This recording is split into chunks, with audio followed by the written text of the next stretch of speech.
Bonsoir d'abord, bonsoir honorable.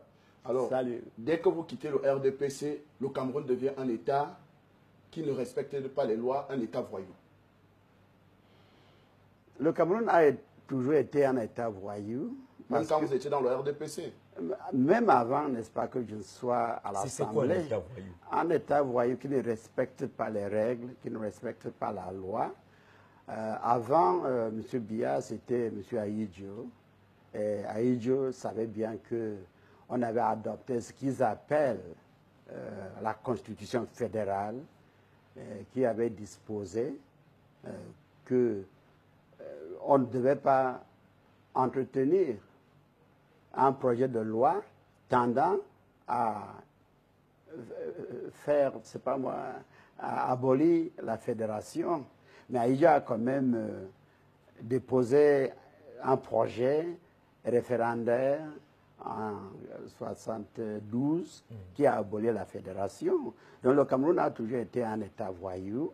Et après Ahidjo, vous savez que M. Biya, en 1984, a aboli la République unie pour adopter la République du Cameroun, qui était l'un des États fédérés. Donc, pour moi, le Cameroun a été toujours voyou. Ce n'est pas à partir de quand vous quittez le RDPC que vous prenez cette posture-là maintenant? Non, pas du tout. J'ai toujours même... Quand vous étiez magistrat, vous n'avez jamais parlé de ça? Si, j'avais publié, n'est-ce pas, des articles disant que le Cameroun ne respectait pas ses propres lois, même quand Ahidjo était encore là, au moment où tout le monde avait peur. Mais le Cameroun a quand même besoin d'évoluer, non? C'est des lois qui correspondaient à un contexte précis. Sinon, quelle est la forme de l'État, selon vous, ici au Cameroun? Aujourd'hui, je le dis haut et fort, le Cameroun est dans l'illégalité totale. Parce que l'Assemblée générale des Nations unies avait tracé une voie à suivre pour que le Southern Cameroun, n'est-ce pas, obtienne l'indépendance en se ralliant à la République du Cameroun. Et cette voie n'a jamais été suivie, si bien que aujourd'hui, et depuis lors, et jusqu'à aujourd'hui, nous vivons dans un État de facto, pas dans un État de droit. Donc vous suivez alors le discours des sécessionnistes. Vous êtes en accord avec eux qu'il faut reprendre les choses? Tout à fait, tout à fait. Sinon, on s'achemine vers la violence. Et je pense que tout État moderne doit chercher à éviter, n'est-ce pas, la violence. Alors, honorable, est-ce que c'est pour cela, par exemple, qu'on ne vous a pas vu pendant toutes les festivités marquant le 50e de la réunification? Vous étiez à Buea, tout se passait pratiquement devant vous, mais vous êtes resté chez vous. Si je me souviens, je l'avais dit, même sur ce plateau, et je l'ai dit à Equinox Télévision, que je n'allais jamais assister au 50e de la réunification. Et moi, je ne dis jamais, je ne prends jamais une position pour revenir sur ma parole. Les raisons, donnez-nous les raisons. Pourquoi? Les raisons, parce que ce que nous appelons la réunification est tout à fait fictif. Tout à fait fictive.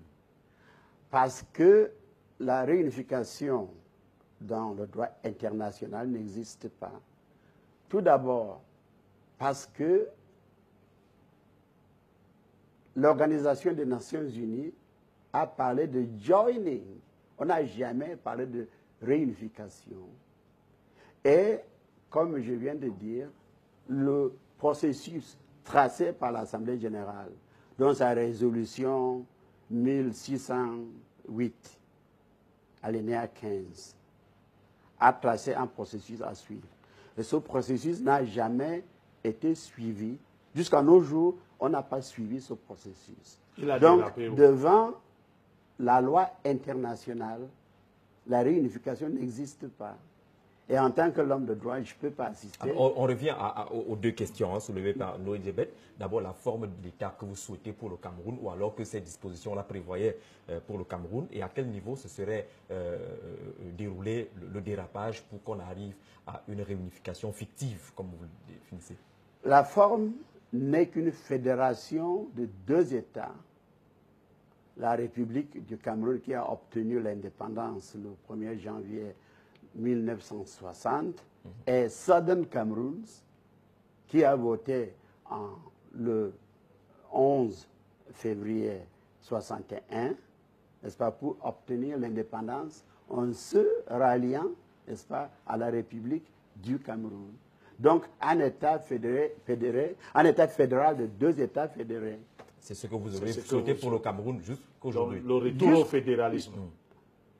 Par retour, il n'y a jamais eu le fédéralisme devant, n'est-ce pas? C'est-à-dire, aux yeux de la loi, il n'y a jamais eu le fédéralisme. Mais sur la pratique, lorsqu'on appelait... De facto, oui, c'est ce que vous pouvez appeler ça pratique. Nous, en droit, on parle de facto, c'est la même chose. Donc, dans la pratique, on a parlé de la fédération, mais en droit international, il n'y a jamais eu la fédération au Cameroun. Alors, quelle est la différence que vous faites entre votre discours et celui qu'on attribue aux sécessionnistes? Parce que tout à l'heure, j'ai cru comprendre que vous êtes très proche des sécessionnistes. Non, mais vous avez d'ailleurs tort de parler de la sécession. Il n'y a pas de sécessionnistes. Parce qu'on parle de sécessionnistes si jamais il y avait un État et une partie de l'État veut, n'est-ce pas, quitter l'État. Mais je dis qu'il n'y a jamais eu une fédération en droit international. Donc, ceux qui parlent de la des sécessionnistes ont tort. Hein. Nous voulons tout simplement, n'est-ce pas, que nous asseyons encore, n'est-ce pas, autour d'une table en tant qu'Africains et on adopte un instrument qui dispose que désormais nous sommes dans le même État, État fédéré de deux États fédéral de deux États fédérés, la République du Cameroun et Southern Cameroun. Si ça 53 ans après? Non, mais comment 33 ans après? 53 ans. 53 ans, je dis qu'il n'y a jamais eu une fédération. Donc, on ne peut pas parler de 53 ans. Donc, ce que les Tif Ndélé ont fait à l'époque, ils ont mal fait. Aujourd'hui, vous voulez reprendre leur travail? Non, pas reprendre. Ils n'ont jamais rien fait aux yeux de la loi. C'est ce que je dis. Expliquez-nous un peu bien, parce que vous dites qu'il n'y a jamais eu fédération ou fédéralisme sur le plan international. Non. Alors que nous avons quand même connu la République fédérale du Cameroun, reconnue internationalement avec deux États fédérés. Reconnue internationalement. Je me doute beaucoup de ce que vous dites, parce que la Charte des Nations Unies exige que si vous êtes membre de l'Organisation des Nations Unies et que vos frontières venaient de subir un changement, vous devez déposer, n'est-ce pas, un instrument qui atteste qu'il y a eu changement.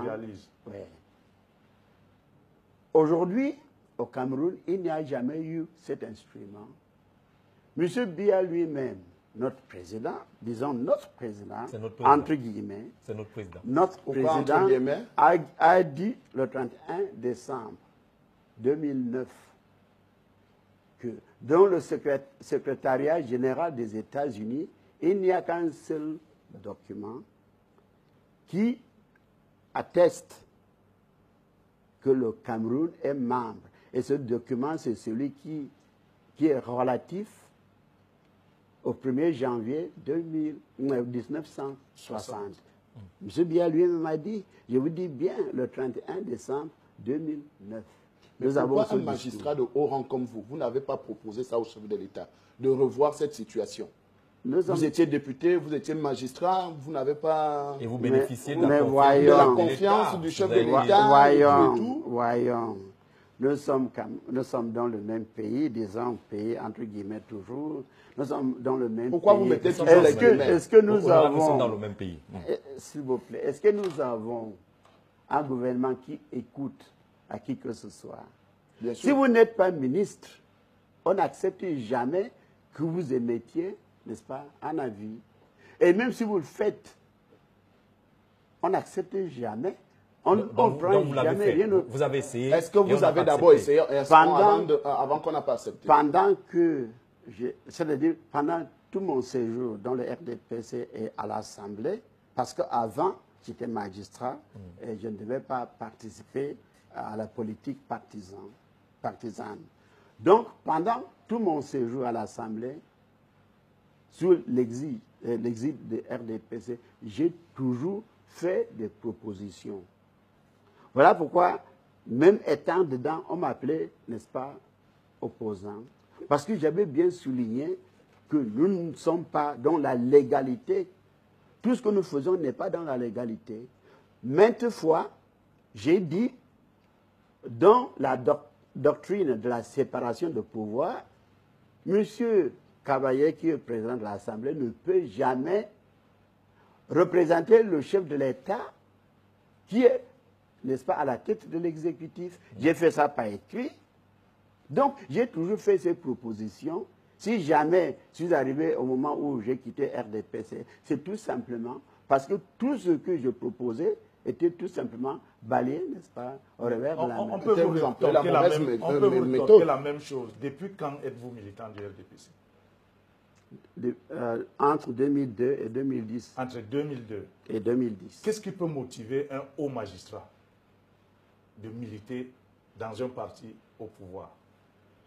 Moi, j'étais dans la magistrature et je vous dis que j'étais bien, matériellement, financièrement, j'étais bien.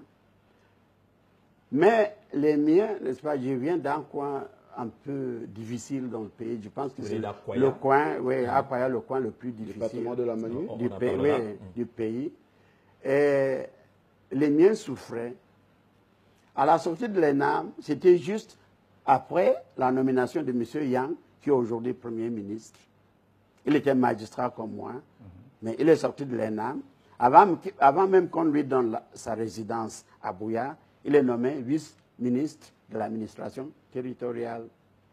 Et les miens ont saisi cette occasion pour dire, vous aussi, puisque nous souffrons, jusqu'au moment où je parle, chez nous, chez moi aujourd'hui, jusqu'aujourd'hui, nous utilisons l'argent du Nigeria. Ce n'est que depuis le 19 février 2013 qu'on peut aller à Akwaya sans passer par le Nigeria. Oui. Donc, ce sont les gens qui souffraient, qui souffrent jusqu'aujourd'hui. Donc, ils ont pensé que si j'étais dans la politique, d'après ce que je faisais, même n'étant pas dans la politique, si j'étais dans la politique, j'allais peut-être faire de sorte que le coin, n'est-ce pas, soit pris en considération. Alors, la politique de façon large, mais vous choisissez le RDPC, c'est quoi? C'est ce que j'explique. Donc, ce sont eux qui m'ont dit, voilà, il faut aller en politique. Moi, j'ai dit non, je ne fais pas la politique. Une sorte d'appel du peuple, comme on l'a fait au président Biya. Merci beaucoup. J'ai dit non, moi je suis magistrat, il faut que je, n'est-ce pas, je suive ma carrière jusqu'au sommet. Donc, en 1996, quand j'étais promu au 4e grade, ils ont dit, mais voici, c'est le sommet. Donc, qu'est-ce que vous allez, quelle excuse allez-vous présenter? J'ai dit non, il n'y a plus d'excuses. Oui, j'accepte. Et ils ont dit alors, allez à l'Assemblée. Et c'est ce que je vous rappelle, comme c'était l'appel du peuple, comme le président Biya aussi a reçu l'appel du peuple de tout le Cameroun. Est-ce que M. Biya a reçu l'appel du peuple? Ça, c'est un sujet à part. En tout cas, de toute façon, c'est le peuple, non, pas de la Manu, d'Akwaya, oui. Donc, ils m'ont demandé d'aller à l'Assemblée. Ils ont tracé la plateforme. C'était quoi la plateforme? La plateforme de RDPC. De leur apporter le développement. Non, d'aller à l'Assemblée, n'est-ce pas, sur la plateforme de RDPC. Et voilà pourquoi, en 2002, je n'avais plus d'excuses, je suis allé à l'Assemblée.